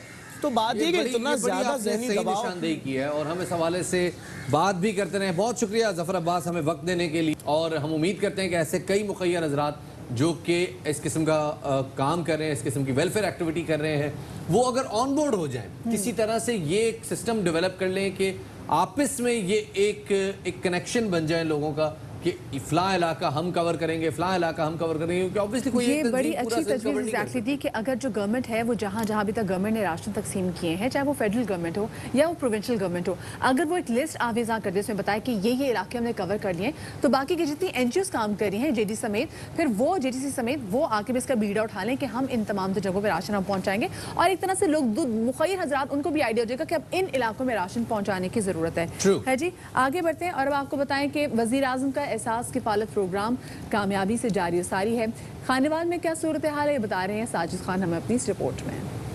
बर की तरह खानेवाल में भी वजीर आजम के एहसास कफालत प्रोग्राम के तहत लॉकडाउन के दौरान मुतासिर होने वाले गरीब अफराद की मदद का सिलसिला जारी है। डिप्टी कमिश्नर ज़हीर अब्बास शराजी ने रुकन सूबाई असम्बली सैयद अली अब्बास शाह के हमरा शबीर स्टेडियम में कायम अदायगी सेंटर का दौरा किया। वजीर आजम इमरान खान साहब की विजन के मुताबिक, काविशों के मुताबिक, हमारे वजीर आला साहब की विजन के मुताबिक, गाइडेंस के मुताबिक यहाँ पर हमने बेहतरीन ज़िला खानेवाल में इस वक्त इंतजाम किए हुए हैं। प्राइम मिनिस्टर ऑफ पाकिस्तान के इंस्ट्रक्शन पे जो एहसास प्रोग्राम है वो जैसे कि बाकी पूरे पाकिस्तान में चल रहा है, तो यहाँ ज़िला खानेवाल में भी हमारे तकरीबन 18 जो है वो कैंप साइट्स हमने यहाँ पे बनाए हैं। अदायगी सेंटर में कोरोना से बचाव बारे तमाम हिफाजती इक़दाम का इंतजामिया की जानिब से खास ख्याल रखा गया। अदा करते हैं इमरान खान का कि जिसने गरीबों की मदद की है। इमरान खान का शुक्रिया, गरीबों ने हेल्प की थी। वजीर आजम के एहसास कफालत प्रोग्राम के तहत अब तक 33,000 से जायद मुस्तहिक अफराद 40 करोड़ रुपए की रकम वसूल कर चुके हैं। कैमरा टीम के हमरा साजिद खान, ARY न्यूज़, खानेवाल। जनाब आपने देखा इस वक्त खानेवाल में जो सूरत हाल। आगे बढ़ते हैं जी। और सारी दुनिया जिस तंजीम पे एतमाद करती है उस तंजीम ने वज़ीर आज़म पे इज़हार एतमाद किया है। ईडी फाउंडेशन के सरबराह फैसल ईदी ने वज़ीर आज़म इमरान खान को 1 करोड़ रुपए का चेक वज़ीर आज़म रिलीफ फंड के लिए पेश किया। और पाकिस्तान टेक्सटाइल मिल एसोसिएशन ने भी 5 करोड़ रुपए का चेक कोरोना रिलीफ फंड के लिए वज़ीर आज़म को पेश किया। पहले तो मैं इमरान खान को जो है वो मुबारकबाद देता हूँ कि वो इस मुश्किल घड़ी में जो है वो पाकिस्तानी अवाम के साथ खड़े हैं, हर तरीके से जो है वो इनकी मदद कर रहे हैं। तो इसी चीज को जो है वो जानते हुए मैंने जो है वो ईदी फाउंडेशन की तरफ से इन्हें 1 करोड़ रुपया दिया है। कॉज नेशनल है और इस नेशनल कॉज में हम बिल्कुल प्राइम मिनिस्टर के साथ खड़े हैं। जो है वो इसमें जो भी पाकिस्तान के लिए काम हो सकेगा हम उनके साथ करेंगे, गवर्नमेंट के साथ हैं। और इसके अंदर हमें मजीद भी अगर गवर्नमेंट के साथ जो है वो करना पड़ा या हमें किसी और सतह पे काम करना पड़ा तो हम बिल्कुल इनके साथ मिलकर काम करेंगे। जी, तो आपको बताएं कि वफाकी वज़ीर साइंस और टेक्नोलॉजी जब से उन्होंने मिनिस्ट्री संभाली है बहुत सारी हमने देखा कि डेवलपमेंट्स कर रहे हैं। उन्होंने स्पेशली तौर पे रिलीजियस कैलेंडर के हवाले से भी लास्ट टाइम बड़ी सही पेशगोइयाँ दी थी। उन्होंने रमज़ान की तारीख ना सिर्फ बताई थी बल्कि बता दी थी कि ईद एग्जैक्टली कौन सी डेट पर आएगी, जिस पर हमने देखा कि बाकी तमाम हल्कों में थोड़ी बहुत हलचल मची। अभी एक और दफ़ा उन्होंने बता दिया है कि जी इंशाल्लाह रमज़ान मुबारक जो है उसका चांद नज़र आ जाएगा 24 अप्रैल को और यकुम रमज़ान जो होगा वो होगा 25 अप्रैल को। जी जनाब, और साथ में उन्होंने ये भी कहा कि जी मूड था हमारा कि हम इसको सेलिब्रेट करें और एक प्रॉपर जो है एक ग्रुप के साथ बैठ के चांद देखें, लेकिन जाहिर है चूँकि कोरोना वायरस के फैलाव के खदशे के पेश नज़र उन्होंने इस बात को मुस्तरद कर दिया। मुफ्ती मुनीब साहब पे उन्होंने तनकीद की और मुफ्ती मुनीब साहब का जो फैसला था जिस पे उन्होंने प्रेस कॉन्फ्रेंस करते हुए कहा था कि जी अब मसाजिद पे कोरोना वायरस के लॉकडाउन का इतलाक़ नहीं होगा, उस पर उन्होंने तनकीद की और उनके बारे में जो उनके अल्फाज जो उन्होंने ट्वीट में कहे कि उनको इतना बड़ा चांद दिखाई नहीं देता, छोटा कोरोना कहाँ से नज़र आएगा। ये फवाद चौधरी साहब का बयान था और इस हवाले से आप what do you think about this? Fawad Chaudhry मतलब तो मेरे ख्याल में एक कदम आगे रह के खेलते हैं इस किस्म के, जब से खास तौर पे वो साइंस एंड टेक्नोलॉजी की मिनिस्ट्री में आए। I can not think anything about it, क्योंकि इसके बारे में सिर्फ फवाद चौधरी साहब ही सोच सकते हैं, फिर वो सोचते हैं उसका जवाब भी देते थे। खैर जी, वफाकी वज़ीर मज़हबी अमूर नूरुल हक कादरी साहब उन्होंने मुफ्ती उस्मानी और फिर मुफ्ती मुनीब से भी उन्होंने रब्ता किया। मुफ्ती तकी उस्मानी का हुकूमती इजलास में वीडियो लिंक पर शिरकत पर उन्होंने इत्तेफाक किया है। नूरुल हक कादरी कहते हैं कि उन्होंने मुफ्ती मुनीबुर रहमान से सख्त मौक़िफ़ अपनाने पर शिकवा भी किया है। तमाम तर सूरत हाल को देखते हुए जब हमने देखा कि कोरोना वायरस किस तरीके से अपने जो पंजे हैं वो मजबूती से पाकिस्तान में गाड़ रहा है, और ऐसी तमाम तर सूरत हाल में जब हमने देखा कि हमारे उलमाए कराम ने बोला कि आगे जाने वाले स्पेशली जब कल भी जुमा आ रहा है इसमें बाजमात नमाज भी होगी, ना सिर्फ ये बल्कि आने वाले रमज़ान में तरावी भी होगी और नमाजें भी तमाम तरह से कैसे ही किए जाएंगे। आज मुख्तलिफ स्टेशन पे और इस्लामी नजरियाती कौंसिल के चेयरमैन के साथ रब्ता हो गया है, मुफ्ती मुनीबुर रहमान साहब से, मुफ्ती तकी उस्मानी साहब से। मैंने उनको यही गुजारिश की कि इस मामले को मुत्तफ़िक़ा मुश्तरका राय-ए-अमल बनाए। मैंने शिकायत की है उनसे, कम से कम आपको एक जिम्मेदार आपका रवैया हम तवक्को रखते हैं और रखते रहेंगे। कादरी साहब ने यह फरमाया कि जो आपकी तजावीज़ हैं, जो कुछ भी आप लोगों ने मुतालबात किए हैं, उनके ऊपर हुकूमत भी इन्हीं लाइन्स पर गौर कर रही है। तो इस वास्ते वो 18 अप्रैल को जो इज्तिमा उन्होंने बुलाया है, तो उसमें उन्होंने दावत दी है कि हम उसको अपना मौक़िफ़ पेश करें। उसमें शरीक होंगे और अपना मौक़िफ़ पेश करेंगे। वही बातें जो हमने कही हैं उसको उनका हम यादा करेंगे वहाँ पर। उम्मीद है कि इंशाल्लाह बेहतर सूरत निकलेगी जो उम्मत के लिए खैर का जरिया बनेगी। दुनिया की तरफ जरा नजर डालते हैं जनाब। दुनिया भर में कोरोना वायरस से मुतासर मरीजों की तादाद 20,83,000 से जायद हो गई है, जबकि 1,34,600 अफराद कोरोना के बायस जान से जा चुके हैं। फ्रांस में एक और क़यामत खेज दिन साबित हुआ। कल एक ही दिन में मजीद 1438 अफराद कोरोना से इंतकाल कर गए। बरतानिया की अगर हम बात करें तो कल बरतानिया में मजीद 761 अफराद जाँ बहक हुए। इटली में भी मजीद 578 और स्पेन की अगर बात करें तो वहाँ पर मजीद 324 अफराद जो हैं वो जाँ बहक हुए। जर्मनी में सूरत हाल बेहतर होने के बाद बुध के रोज़ से 1000 नए मरीज जो हैं वो सामने आए हैं, जिसके बाद वहाँ पर हलाक होने वाले अफराद जो हैं उनकी तादाद 99 बताई जा रही है। जर्मनी ने सूरत हाल बेहतर होने पर लॉकडाउन में एक तरह से नरमी भी कर दी थी और इसके बारे में साइंसदान मुसलसल ये बात कर रहे हैं कि एक बार जब देखते हैं कि ये कोरोना वायरस के जो ग्रिप है वो लूज होती जाती है, उसके बाद समाव दोबारा से देखते हैं कि ये रीअकरेंसेस जो इसके चांसेस हैं वो बढ़े हैं। चाइना में भी हमने कुछ ऐसे केसेस अभी देखे हैं। नहीं, ये मेरे ख्याल में साइकिल चलता रहेगा कि कुछ ऐसा लॉकडाउन में नरमी रहेगी, फिर उसके बाद लॉकडाउन किया जाएगा, फिर नरमी रहेगी, क्योंकि ऑब्वियसली जहाँ पे नरमी की जाएगी उसी का पे रिपोर्कशन होगा, फिर सख्ती की जाएगी आगे। एग्जैक्टली ये साइक्लिक होगा और ऑब्वियसली क्योंकि this virus is going to stay here for a very long time, जब तक इसकी वैक्सीन नहीं आती। देखिए, सदर डोनाल्ड ट्रंप ने इस हवाले से एक अहम इकदाम किया जी। WHO की उन्होंने फंडिंग रोकने का ऐलान कर दिया। उनका ये कहना था कि WHO को मालूम था कि वायरस आने वाला है, उन्होंने नाकिस इंतजामात किए जिसकी वजह से कोरोना वायरस ज़्यादा फैला। आलमी दायरा सेहत ने कोरोना के फैलाव और इसकी संगीनी को छुपाया और अपना बुनियादी फ़र्ज अदा करने में नाकाम रहा। इसलिए अमरीकी सदर ने दुनिया भर में वायरस के बायस होने वाली हलाकतों का जिम्मेदार भी WHO को ठहरा दिया। उनका कहना था कि आलमी दायरा सेहत अगर वक्त पर कुछ कर लेता तो इतनी अमवात ना होती। To halt funding of the World Health Organization while a review is conducted to assess the World Health Organization's role in severely mismanaging and covering up the spread of the coronavirus. अच्छा, हमने देखा कि Shafat corona virus की वजह से जहां मुल्क की हमने देखा कि तमाम तर ममालिक की जो मईशत है वो एक तरह से क्रंच का शिकार हो रही है, वो सफ़र कर रही है। वहाँ पर बहुत सारे ऐसे लोग हैं जिसने स्पेसिफिकली बहुत सारी ऐसी ऑर्गेनाइजेशंस हैं जिसने स्पेसिफिकली इसी कोरोना के टाइम में बिलियंस बना लिए हैं। एग्जैक्टली जी। ऑनलाइन गेमिंग वाले तो मज़े में थे पहले से ही, लेकिन जब से लॉकडाउन हुआ है उनके मज़े आ रहे हैं।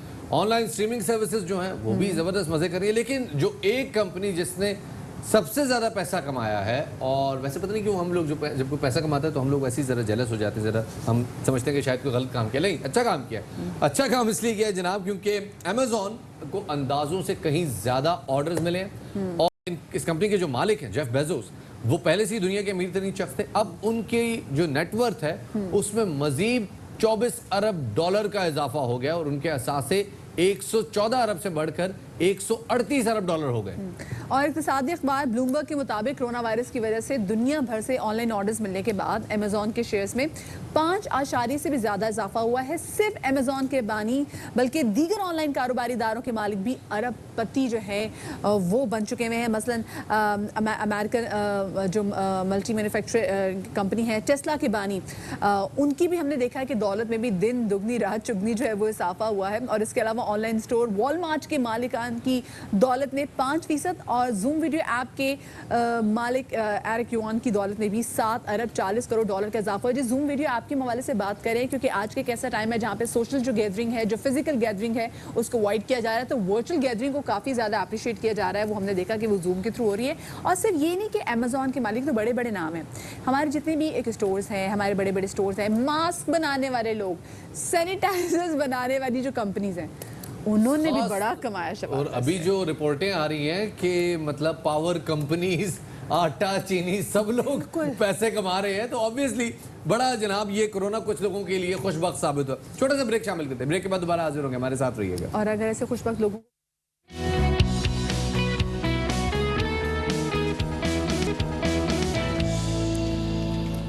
ब्रेक के बाद खुशामदीद कहते हैं आपको बाखबर सवेरा में। सुबह सिंध में कोरोना वबा के बाद पैदा होने वाली सूरत हाल में मुस्तहकीन को राशन की गैर मुनसिफाना तकसीम पर एहतजाज जारी है। मुख्तलिफ शहरों में लोगों ने सड़कों पर एहतजाज किया और ये मुजाहरे तकरीबन रोज का मामूल बन चुके हैं। सिंध हुकूमत मुसलसल दावा कर रही है कि लाखों घरों में राशन पहुंचाया जा चुका है। 29 अजला के डिप्टी कमिश्नर्स को अब तक 1 अरब रुपए से जायद की रकम जारी की जा चुकी है। सरकारी रिकॉर्ड के मुताबिक 50 करोड़ 80 लाख रुपए 26 मार्च, जबकि 50 करोड़ की रकम 6 अप्रैल को जारी की गई है। क्या कहना था आपको, सुनवाते हैं। तकरीबन 2.5 लाख के करीब राशन, और ये अरबों का नहीं है। और ये कोरोना इमरजेंसी फंड में से 1 रुपया नहीं लिया इसमें से हमने। जो हमारे फलाही इदारे उन्होंने बड़ी मदद की है हमारी। 3 लाख के करीब राशन वो दे चुके। ये तकरीबन मेरे ख्याल में जो 8 अरब का फिगर आ रहा था वो तो फिर पीछे रह गया, क्योंकि ये तकरीबन 1 अरब 80 लाख रुपए बनते हैं। खैर आगे बढ़ते हैं जी।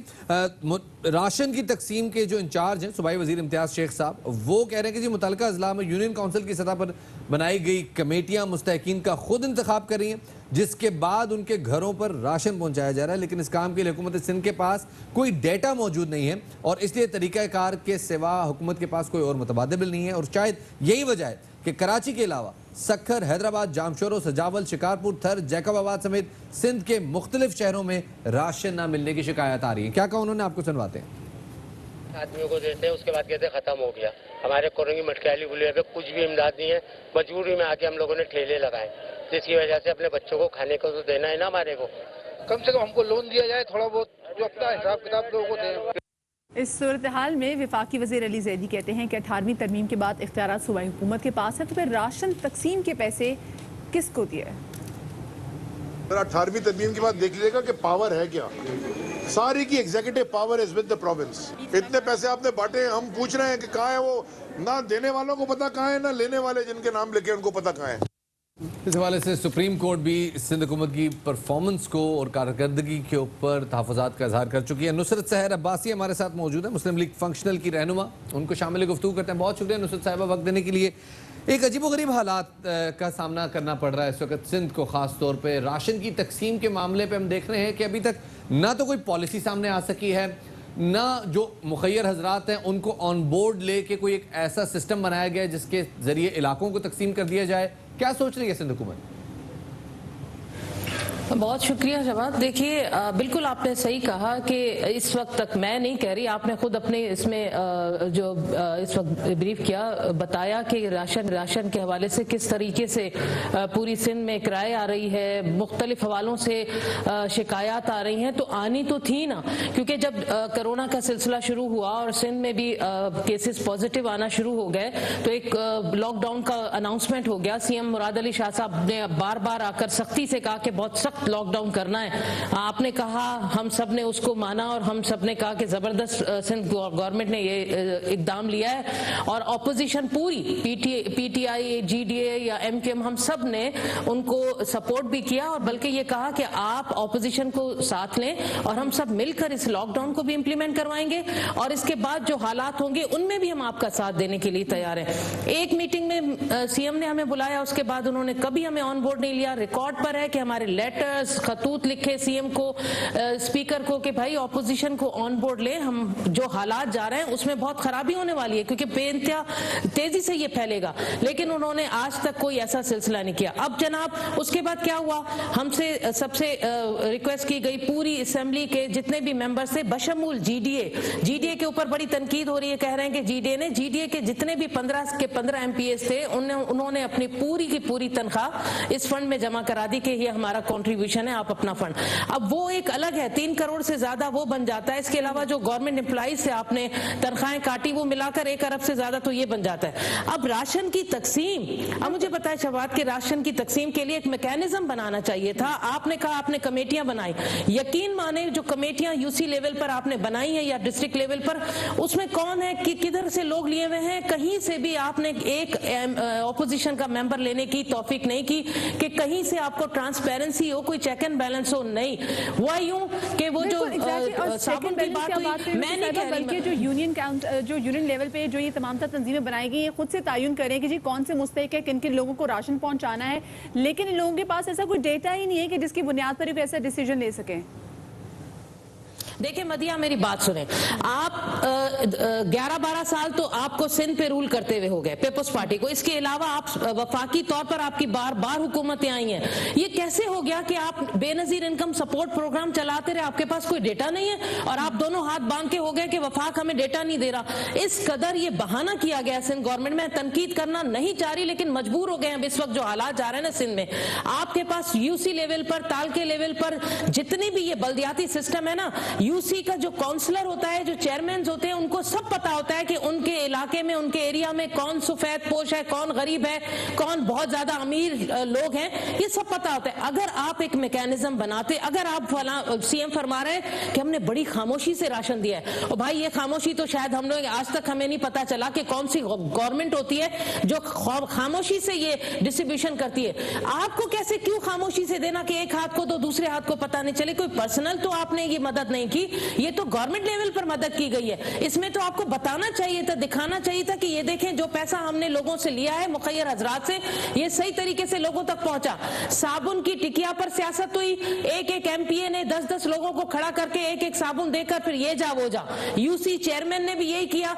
इसी तरह राशन का हुआ है। अगर मैं खैरपुर की आपको मिसाल दूं मदिया, कि खैरपुर की जो टोटल आबादी है वो 24 लाख से ज्यादा बनती है। 24 लाख से ज्यादा की आबादी को 2 करोड़ आपने दिए, फिर यूसी चेयरमैन को आप देते हैं, और एक यूसी के इलाके में 20 से 25 हजार आबादी है। इसका मतलब है 30 से 40 थैले गए होंगे राशन के।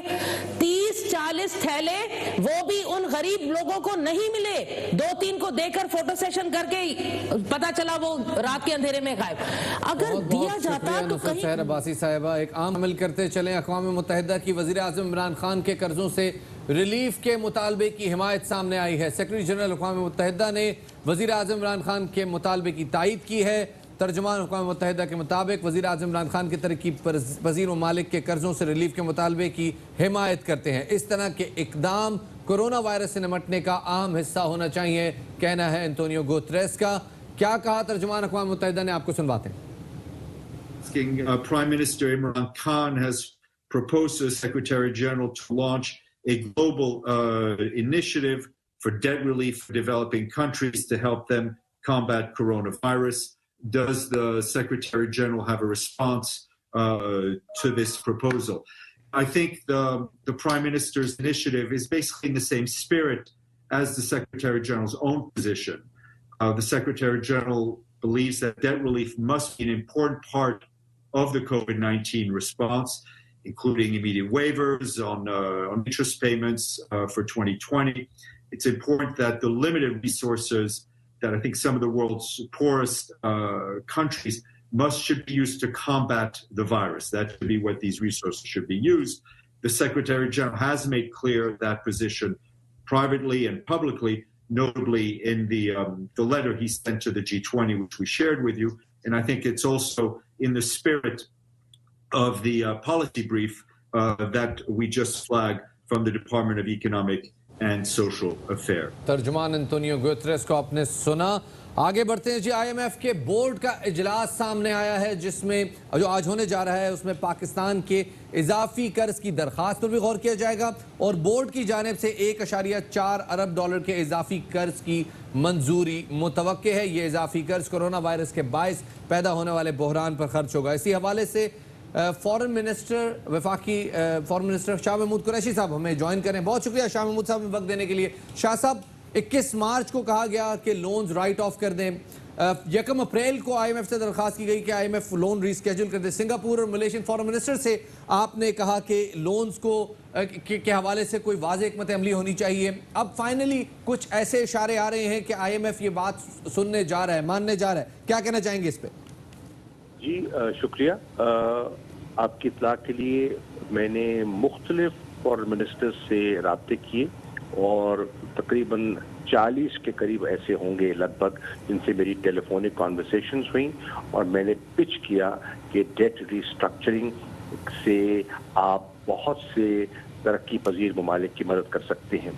22 मार्च को मैंने यूरोपियन यूनियन के वज़ीर ख़ारजा को ख़त लिखे और यही दरख्वास्त की, डेट रिस्ट्रक्चरिंग की।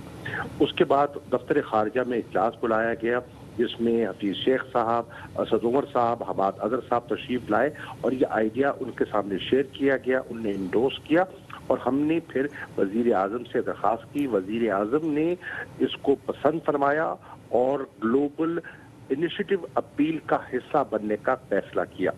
12 अप्रैल को वजीर आजम ने ग्लोबल अपील अपनी जो है वो लॉन्च की और खतूत लिखे, ग्लोबल लीडर्स को खतूत लिखे, इंटरनेशनल फाइनेंशियल इंस्टीट्यूशन को खतूत लिखे, जिसमें उन्होंने दरख्वास्त की कि दुनिया की मईशत मुतासर हो रही है कोरोना वायरस से, लेकिन जो तरक्की पजीर ममालिक हैं उन पर बोझ ज़्यादा आएगा, गुर्बत ज़्यादा है, बेरोज़गारी के इम्कानात ज़्यादा हैं और उनके पास वसाइल महदूद है। चुनाचे अगर आप हेल्प करना चाहते हैं तो उनको डेट रिलीफ में हेल्प कीजिए ताकि वो अपने मसाइल सूद की अदायगी के बजाय, कर्जे चुकाने के बजाय लोगों की जान बचाने पे सर्व कर सकें और अपने हेल्थ केयर सिस्टम को मजबूत कर सकें, जिस पर वो जो फ्रेजाइल हैं, जो इतने मजबूत नहीं है, जिन पर ये ममालिक इतनी तवज्जो माजी में नहीं दे सके।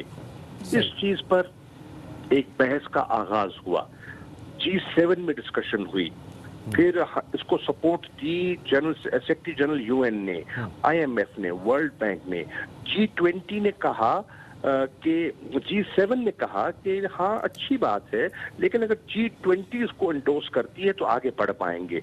तो कल अल्हम्दुलिल्लाह G20 ने इसको इंडोर्स किया और अब फैसला हुआ है कि 76 ममालिक बशमूल पाकिस्तान ने सिर्फ अपनी बात नहीं की, हमने पूरी डेवलपिंग वर्ल्ड की बात की है, उनका अलम बुलंद किया और अब इन सबको रिलीफ मिलेगा। बिल फॉर इसका इतलाक होगा और 1 मई से जो किस्तें इनने देनी थी उससे उनको रिलीफ मिल गया है। तो ये पाकिस्तान की इकोनॉमिक डिप्लोमेसी का बहुत बड़ी कामयाबी है। मैं दफ्तर खारजा के अफसरान को मुबारकबाद पेश करता हूँ और सबसे बढ़कर मुबारक देता हूँ इमरान खान साहब को, जिन्होंने ये रिलीफ अपील का फैसला किया। अब मैं आपको ये भी कहता चलूं, जब हम ये फैसला कर रहे थे तो बहुत से लोग थे वो कहते थे जरा सोच लीजिए, जरा ठहर जाइए, पता नहीं इस पे सपोर्ट मिले न मिले। तो खान साहब ने कहा देखिए ये बहुत बड़ा चैलेंज है, रिस्क है, मैं ये रिस्क लेने को तैयार हूँ। उन्होंने रिस्क लिया, उन्होंने मेरी दरख्वास्त को कबूल किया और अल्लाह के फजलो करम से इट हैज पेड ऑफ। ये बहुत अच्छी खबर है और न सिर्फ पाकिस्तान के लिए बल्कि उन 76 ममालिक के लिए जो कि इन कर्जों के रीस्केड्यूल होने से फ़ायदा उठाएंगे। अच्छा सर, ये भी बताएगा कि IMF के इजलास में आज $1.4 अरब के इजाफी कर्जा भी मुतवक्के है। किस मद में आ रहा है ये कर्जा, किस मद में इसकी मंजूरी मुतवक्के है? ये तो जी उन्होंने जो रैपिड रिस्पांस का जो फैसला किया था कि जो वो ममालिक जो कोरोना वायरस से मुतासर हो रहे हैं और जिनके वसाइल महदूद हैं तो उनकी लिक्विडिटी में इजाफा किया जाए, तो उस मद में हमें तवक्को है कि इंशाल्लाह हमें थोड़ी सी फिस्कल स्पेस और मिल जाएगी इंशाल्लाह। बहुत बहुत शुक्रिया जी। शाह महमूद कुरैशी साहब इस हवाले से हमें आगाह कर रहे थे। एक छोटा सा ब्रेक लेते हैं जी। बिल्कुल जी, एक छोटी सी ब्रेक के बाद मिलते हैं, हमारे साथ रहिएगा।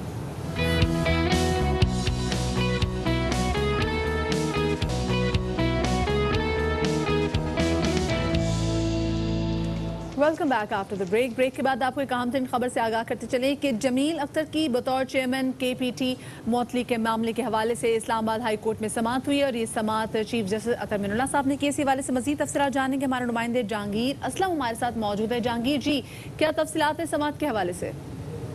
जी बिल्कुल, एडमिरल रिटायर्ड जमील अख्तर की बतौर चेयरमैन KPT के मुअत्तली के मामले पर समाअत इस्लामाबाद हाई कोर्ट के चीफ जस्टिस ने की। अदालत में अटॉर्नी जनरल पेश हुए थे और हुकूमत की जानिब से जवाब भी अदालत में सबमिट करवाया और एडमिरल की मुअत्तली का नोटिफिकेशन हुकूमत ने वापस ले ली और इस्लामाबाद हाई कोर्ट के चीफ जस्टिस ने हुक्म दिया कि एडमिरल रिटायर्ड जमील अख्तर को अपने ओहदे पर मुस्तकिल तौर पर बहाल करते हैं और साथ ही साथ हुक्म दिया है कि अटॉर्नी जनरल साहब आप जो मिनिस्टर साहब को समझा दें कि गैर कानूनी तौर पर वो मुदाखलत ना करें। अदालत में अहकामात के साथ केस निपटा दिया। जी चलें, बहुत बहुत शुक्रिया जी जहांगीर असलम इस हवाले से हमें आगाह करने का। ख़वातीन हज़रात, एक बार फिर आपको बताते चलें कि इस्लामाबाद हाई कोर्ट ने जमील अख्तर को ओहदे पर मुस्तकिल तौर पर बहाल कर दिया है as chairman Karachi port trust. आगे बढ़ते हैं जी, और एक मामला जिसके ऊपर हम काफ़ी अरसे से बात कर रहे हैं और वो ये है कि कोरोना वायरस की जब से वबा फैली है खून की एहतियात में खासी कमी हो गई है और थैलेसीमिया के मरीजों के साथ साथ हादसात की सूरत में और ऑपरेशन के दौरान जो खून की ज़रूरत पड़ती है अब ब्लड बैंक्स के बाद पास खून ख़त्म होता जा रहा है। बिल्कुल जी, इसके मौजूदा सूरत हाल में ना सिर्फ इस तरह की मुहिम चलाना काफ़ी ज़्यादा मुश्किल है बल्कि आम डोनर्स भी अस्पताल जाने से अब काफ़ी ज़्यादा कतरा रहे हैं। इस वक्त कई इदारे थैलेसीमिया के मरीजों के साथ कैंसर और दीगर बीमारियों के मरीजों को खून की फराहमी के लिए काम कर रहे हैं जिन्हें काफ़ी ज़्यादा मुश्किलात दरपेश हैं। और इसी वाले से मज़ीद बात करें, हमारे साथ मौजूद हैं मोहम्मद यासीन खान जो कि सदर सुंदस फाउंडेशन है। यासीन साहब, वेलकम टू बाखबर सवेरा। ये बताइएगा, जैसे हमने देखा है और हम ये मुसलसल इस हवाले से काम भी करेंगे, थैलेसीमिया के पेशेंट्स को कितनी खून की किल्लत का सामना है, आपकी फाउंडेशन ने कितने इस वक्त किल्लत देख रही है इस हवाले से? बिस्मिल्लाहिर्रहमानिर्रहीम। सबसे पहले तो मैं आपका शुक्रिया अदा करता हूँ आपके चैनल का कि जब ये कोरोना वायरस का सिलसिला शुरू हुआ तो सबसे पहले जो है आपके चैनल ने ही इकरारुल हसन भाई ने जो है वो लोगों से अपील की कि वो थैलेसीमिया के मरीज़ बच्चों के लिए खून की एहतियात दें। तो उस मुहिम में जो है आप बाकी जो भी मीडिया के साथी हैं वो भी शामिल हुए और एक बहुत बड़ी तादाद जो है हमारे थैलेसीमिया के सेंटर सुंदस फाउंडेशन में और बाकी मुल्क के दीगर सेंटर्स में जो है लोग जो हैं ब्लड डोनर्स जो हैं उन्होंने जो है रुख किया और इस तरह जो है बहुत सारी हज़ारों कीमती इंसानी ज़िंदगियां जो है थैलेसीमिया, हेमोफीलिया और ब्लड कैंसर के मरीज़ों की बच गई। तो मैं यहाँ पे ये कहना चाहता हूँ कि हम तो इतने परेशान थे और इतनी परेशानी का आलम था कि अगर ये आपके चैनल ने और बाकी चैनल्स ने ये आवाज़ ना उठाई होती थैलेसीमिया के मरीज़ बच्चों की तो आज तकरीबन जो है वो सैकड़ों जो है थैलेसीमिया के मरीज़ जो हैं वो उनकी ज़िंदगी का चिराग जो है गुल हो चुका होता। तो यहाँ पे मैं शुक्रिया अदा करता हूँ उन तमाम डोनर्स का, उन तमाम इदारों का, उन तमाम लोगों का जिन लोगों ने खून का अतिया दिया। अब यहाँ पे ये बात मैं यहाँ पे ये भी कहता चलूँ कि जिस तरह थैलेसीमिया के सेंटर हमारा सुंदस फाउंडेशन है और बाकी सेंटर हैं या बाकी जो इदारे हैं उनको खून आपके चैनल के तवस्सुत से और बाकी मीडिया के तवस्सुत से लोग खून की एहतियात दे रहे हैं। खून की एहतियात की अब इतनी कमी नहीं है जितनी पहले थी, लेकिन अब जो है मेरी आपके चैनल के तरफ से गुजारिश है लोगों से कि वो सुंदस फाउंडेशन को अपनी ज़कात खैरात दें और बाकी इदारों को भी दें, क्योंकि ये जो ब्लड का अमल होता है इसको साफ़ और शफाफ बनाने के लिए, ये ट्रांसफ्यूजन देने के लिए हमें जो है माली एहतियात की भी ज़रूरत होती है। उसकी रीज़न ये है कि उससे माली एहतियात से हम लोग जो है ब्लड बैग्स ख़रीदते हैं, स्क्रीनिंग किट्स ख़रीदते हैं और अगर ये हमारे पास ब्लड बैग्स और स्क्रीनिंग किट का स्टॉक मौजूद नहीं होगा, अगर ये नहीं होंगे तो हम थैलेसीमिया के मरीज़ बच्चों को और हेमोफीलिया के मरीज़ बच्चों को किस तरह सर्विसेज दे सकेंगे। और मैं आपके चैनल के तौर से ये भी बताना चाहता हूँ कि कल जो है वर्ल्ड हेमोफीलिया डे है।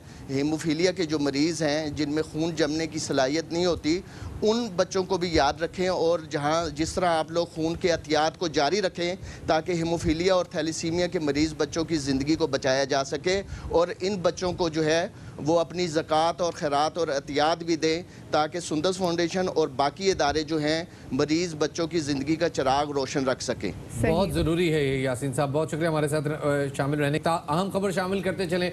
सेनेटर फैसल जावेद खान की तरफ से एक ट्वीट सामने आया है जिसमें उनका कहना है कि 15 दिन में वज़ीर आज़म रिलीफ फंड में 1493 मिलियन रुपए जमा हुए। अजीम मकसद के लिए पाकिस्तानियों का जज्बा और सखावत काबिल तारीफ है। कंट्रीब्यूशन से मुतासिर मजीद लोग आगे आएँ और कंट्रीब्यूशन करें, कहना है सेनेटर फैसल जावेद खान का। उनका कहना है कि अभी तक 1493 मिलियन रुपए जमा हो चुके हैं वज़ीर आज़म के कोरोना रिलीफ फंड में।